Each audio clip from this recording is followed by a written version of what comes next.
பாட்டில் gap வச்சு neck design try பண்ணலாமா? S, இந்த வீடியோவில் நம்ம ஒரு பியூட்டிஃபுல்லான ஸ்கேலப் டிசைன் எப்படி பண்ணுறதுன்னு பார்க்கலாம் வாங்க. ஃபர்ஸ்ட் ஒரு கேன்வாஷ் எடுத்துக்கோங்க. அதை லைனிங் கிளாத் மேலே வச்சு அட்டாச் பண்ணிக்கோங்க. இப்போ அந்த கேன்வாஷ் மேலே நம்ம ஸ்கேலப் ட்ரா பண்ண போகிறோம். அதுக்கு நான் பாட்டில் கேப் யூஸ் பண்ணியிருக்கேன்.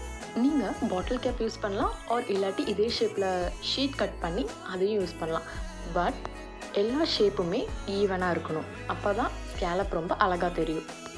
இப்போது நம்ம கேன்வாஷ் மேலே ஸ்கேலப் டிசைன் ட்ரா பண்ணியாச்சு. இதை இன்னும் நம்ம ஈஸியாக்கிறதுக்காக நம்ம மெயின் ஃபேப்ரிக்கோட இன்சைட், தட் இஸ் லைனிங் சைடில் இதே மாதிரி ஸ்கேலப் டிசைன்ஸ் ட்ரா பண்ணிவிட்டு நம்ம ஆல்ரெடி ட்ரா பண்ணியிருந்த கேன்வாஷும் அண்ட் இந்த ஃபேப்ரிக்கும், மெயின் ஃபேப்ரிக்கும் good side faces good side வச்சு ஸ்டிச் கொடுத்து டேர்ன் பண்ணினோன்னா பியூட்டிஃபுல்லான ஸ்கேலப் டிசைன் ரெடி. இது ட்ரை பண்ணி பார்த்துட்டு எப்படி இருக்குன்னு சொல்லுங்கள். இதே மாதிரி டிஃப்ரெண்ட்டான நெக் டிசைன்ஸ் ட்ரை பண்ணால் நம்ம பேஜை ஃபாலோ பண்ணிக்கோங்க. தேங்க்யூ.